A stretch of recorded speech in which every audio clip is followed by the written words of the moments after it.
Salut et bienvenue encore. Quand les anciens accusés deviennent les protecteurs. Le feuilleton Bukangalonzo. Entre immunité, amnésie sélective et solidarité post-prison.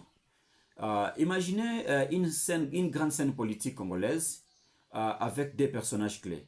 Vital Kamerhe, ancien président, ancien DIRCAB du président Félix Tshisekedi, condamné pour mauvaise gestion du programme de 100 jours, mis en prison, réhabilité et propulsé comme président de l'Assemblée nationale. De l'autre côté, Matata Mponyo, ancien premier ministre, accusé pour des détournements de fonds colossaux destinés au programme du parc agro-industriel de Bukangalonzo.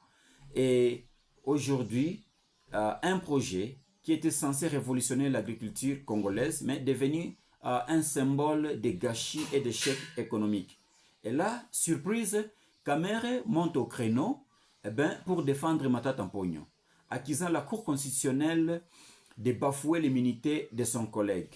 L'ancien accusé semble s'être trouvé une mission, protéger un autre ancien chef du gouvernement. Mais alors, que se passe-t-il vraiment? Conflit institutionnel déguisé.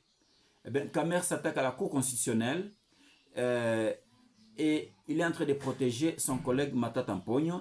Il accuse la Cour constitutionnelle d'outrepasser ses pouvoirs.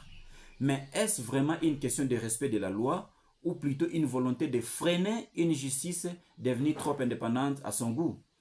L'effet miroir, les deux hommes ont des trajectoires judiciaires similaires. Grosse affaire, prison ou tentative de poursuite, puis retour dans l'arène politique.